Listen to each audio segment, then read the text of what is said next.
Shut up and sit down.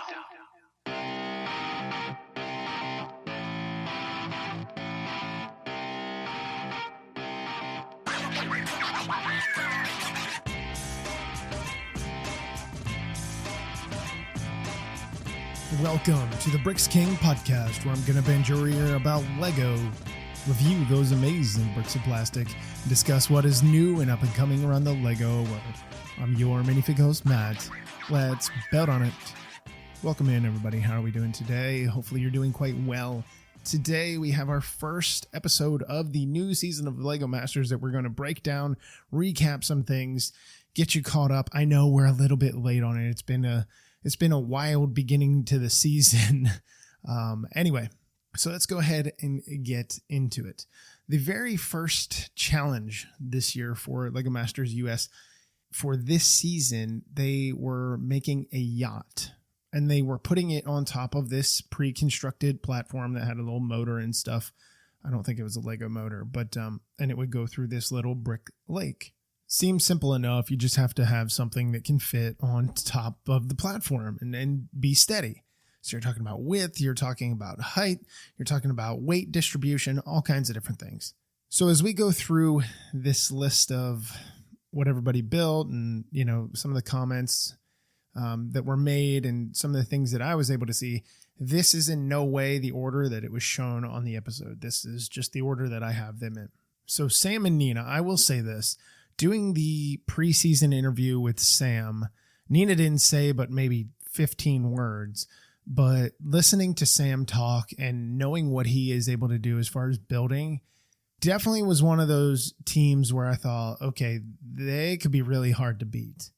So they chose a teapot trawler, and it has to go with their, I believe, their Indian heritage. And just a whole bunch of different stuff that was going on there. And it was a really cool idea. And the idea of the teapot on the front being able to actually move, a lot of motor movement in this, which is good to start.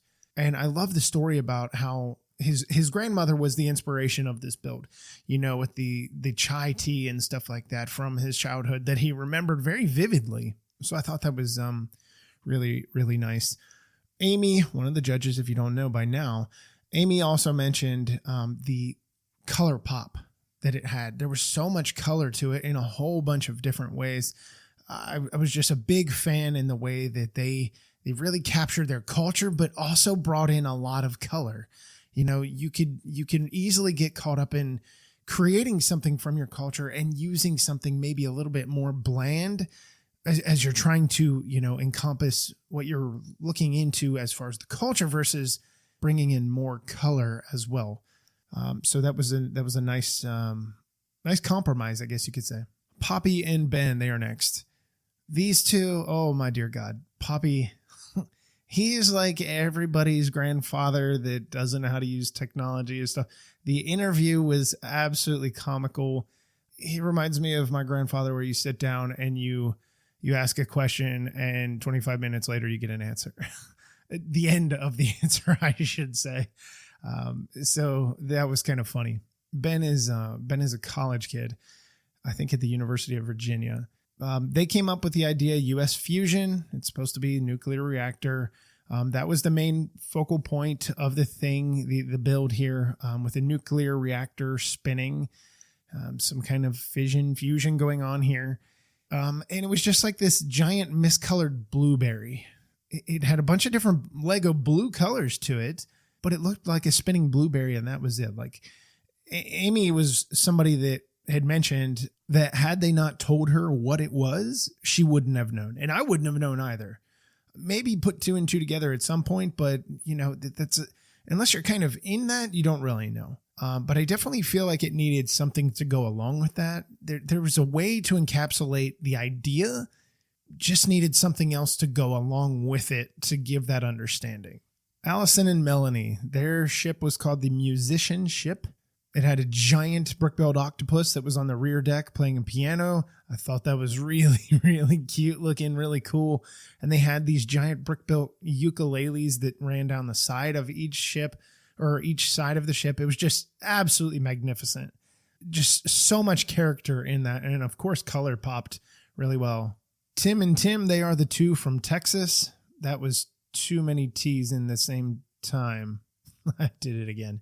Theirs was called Fire Sale, and it was very much like when people think of Texas, the cliched Texas stuff, like just bull rides and barbecue and, just all the cliched stuff. And that's fine. That's fine.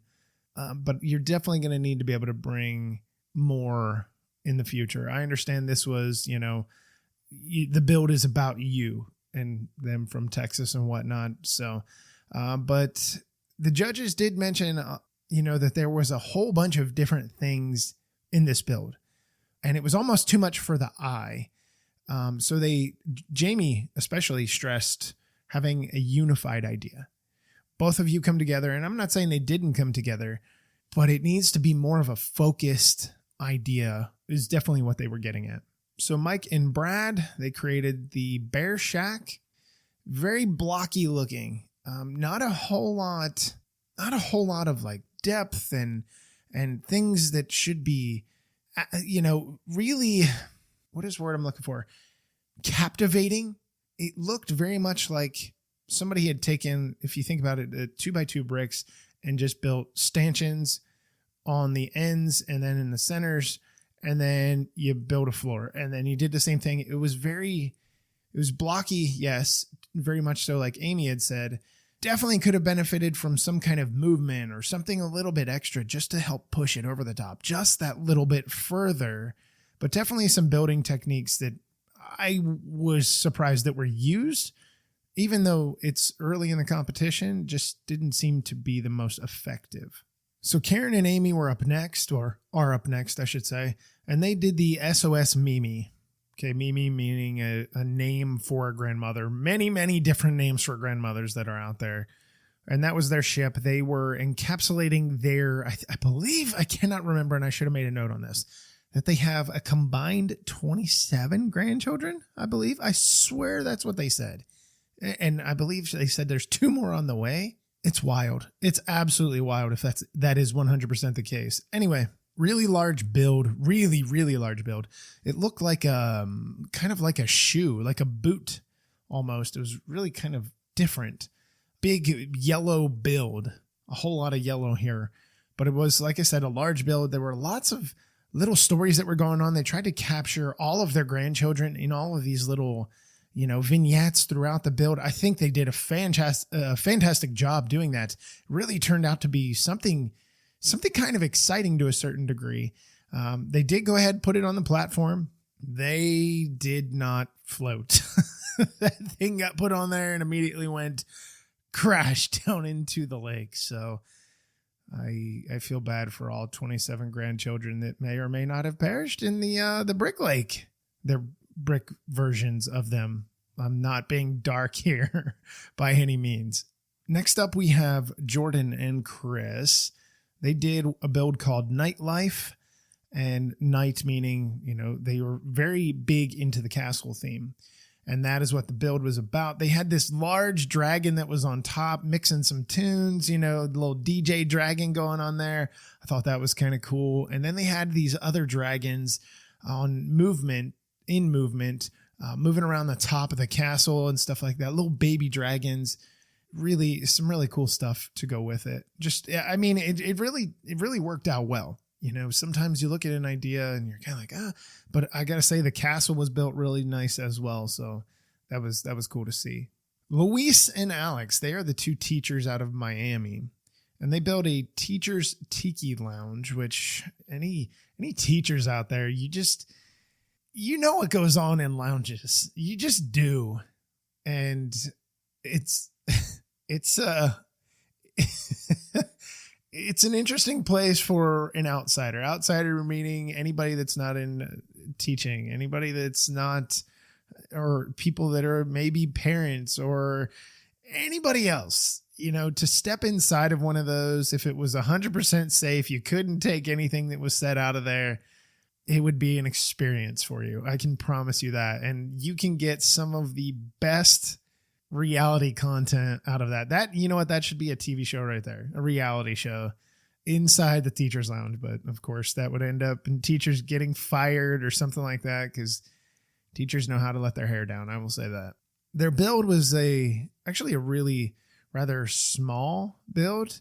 It's very flat, not very much at all to it. I want to say it was maybe 6 studs or 6 bricks high. Not a whole lot. Just not a whole heck of a ton to it, really. They did have nice color, though. I will say their color looked very nice. If you think of like a pontoon boat, but like a more sleek pontoon boat, a little slimmer, was definitely, it was like a mix between a pontoon boat, I guess, and like a high speed boat. And, you kind of get the mix of the two. Anyway, moving on, we have Aubrey and Ryan. They are the husband-wife combination. They did the Pina Luau. I read that initially when it popped up as Pina Luau. Obviously, it didn't have the little, I can't remember what it's called, over top of the N. But I read that completely different. I was like, yeah. Oh, no, that's not what you meant. Anyway, it was a very fun luau idea. They did have this pineapple.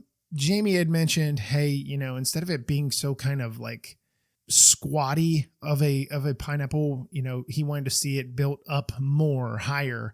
And I agree. That would have been pretty nice. It was like somebody had dropped a pineapple and, in a cartoon style, and like it squished flat and you just had part of the top. That's kind of what it felt like. But overall, it was a cute build. I love the look of it. It was very festive. There was a lot going on to fit the luau theme, so that was kind of neat. And we move on to Christopher and Robert. If you don't know who Christopher is Lego Fan Media, and he is, I believe he's Duck Bricks is what he goes by.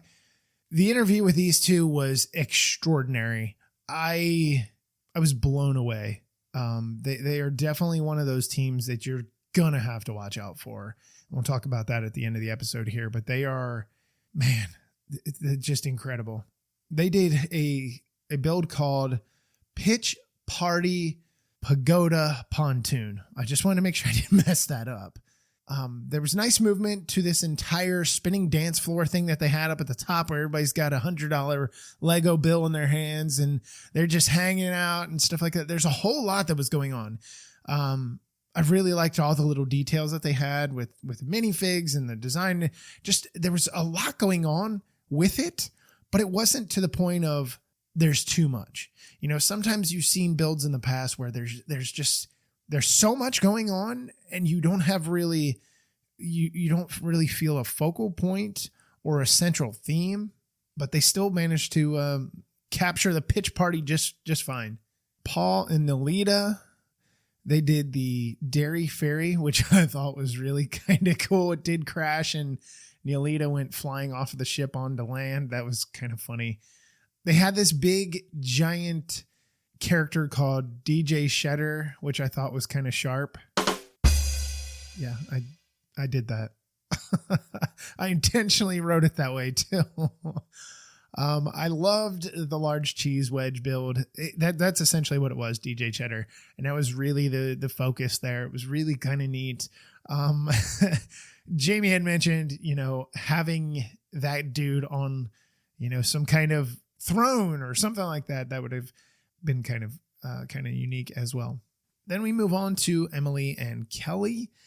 They did something called Victory. It was just the name of their yacht. They had turtles that you could ride on. They had a tennis court that was up on top. The turtles were like this multiple colors of blue, really, really kind of cool and stuff like that. However, it would have really been nice if they were to put some kind of movement into the turtles, because they just sat there. It was like an idea of bumper cars, but nothing moved. And I think they really could have really actually improved the build if they had that opportunity to do any kind of movement with them at all. Even if it was just kind of a back and forth movement, I thought it would have been great. Or even spinning, like your turtles are out of control. But Amy had mentioned that the details in this were missing. A lot of details were missing. Very much so, a lot of empty space. That is one of the first things that I noticed. It very much so felt like Brad and Mike's build, where it was just kind of empty. Not a whole lot there, not a whole lot of feeling to it. And, that's something that you can take and build on moving into the future, right? So we've got to talk about the bottom two, and then we have to talk about who the winner was. And if you haven't seen it by now, this is definitely a spoiler, and maybe you should go watch it. Now is your time to go finish watching it. The winners of this were Sam and Nina. Not really shocked by this at all. I think they really, like I had mentioned, brought in their origin, their history, their culture. They really wrapped everything together super well. Not surprised by the build at all. They walk away. I believe they walked away with the golden brick. So that is a nice, firing your shot day one, getting on in there. So the bottom two we had were Mike and Brad and Emily and Kelly. A lot of things very similar here. Like I had said, the builds were kind of bland. A lot of empty space, not a whole lot of details, definitely missing a lot that was there. I know Mike and Brad were struggling for the longest time to come with an idea that they could both agree on. And unfortunately, it ended up to the point where it cost them their opportunity to stay on the show. They are out of here. I'm not surprised. Emily and Kelly got very lucky. They're definitely going to have to pull a rabbit out of their hat moving forward so that they don't end up in the bottom two again. We are going to have our bottom two tracker this season. So the amount of times that they're in the bottom two, we're going to keep that. We're going to hopefully not have anybody that does it more than last year, where the winners were in the bottom two. I believe it was 5 episodes. So that was crazy. Anyway, so I'm going to save this for the next episode. But top teams in this, I would have to say right now, just off of one episode, because it's really difficult to gauge off of a single episode. But Sam and Nina, Sam was definitely, like I said, during that interview, I thought Sam he had everything that you want. My only concern moving forward, and when we were having the interview with them, was I don't know how much Nina's going to bring to his builds. And I don't mean that by any way to knock her and degrade her by any means, but to have a success and be able to sustain it over the season, you need 2 minds working, building, and people that are knowledgeable in the similar things, but also different things. One's really good at Technic, one's really good at power functions, one's really good at this. And I just don't know where she falls in that spectrum anywhere, because she didn't do a whole lot of discussing when she was on in the interview. So they are definitely somebody that I would like to see watch. Allison and Melanie, I don't know. Again, this is episode 1. You just don't know. Their build was really good. Without a doubt, I know we are going to have to watch out for Christopher and Robert. They have the ability to blow this thing completely out of the water. Without a doubt, I think that is going to be a team that is there in the final. I don't know. Maybe they're in the top 3. Surely they've got to be in the top 3. But other than that, I didn't really see anything else that I was like, oh, I'm so blown away by this or that. So moving forward, we're really just going to have to wait and see who is going to be a team that really stands out and who really pops and can really do a bunch of things, but can also, give their opponents a run for their money. So I know some of you are probably waiting to hear the exit interview. So the exit interview for this episode 1, and for episode 2, I do not have them. And the production company has done something a little bit bizarre this season, which I found troubling. All of their interviews have been at 3 p.m. Central Time. I don't get out of school until just about 4 o'clock, and I have a 45-minute drive home to the studio. So it's nearly impossible. However, I am able to get episode 3. We will have that, whoever has been booted off. So that is coming. And then moving forward, at least they said, hey, you can't be there. You can send us your questions and we can ask them for you. So if there's an opportunity where I'm unfortunately not able to get on any of these calls, you will still be able to get some answers from them based on my observations. And then, of course, all the other fan media that are also taking part in these interviews and giving all those other questions that really pull some details out of them. I'm not going to toot my own horn, but I think I asked some really unique questions that, sometimes end in oh, wow, good question, where they're kind of stumped. And then some that are just kind of silly that get a response that's like, okay, I want to see that you're human. I want to see, your interesting little passion and stuff like that. So we will see. So that's going to do it for this episode of LEGO Masters Season 4. Until we meet again, I'm your minifig host, Matt. Let's build on it.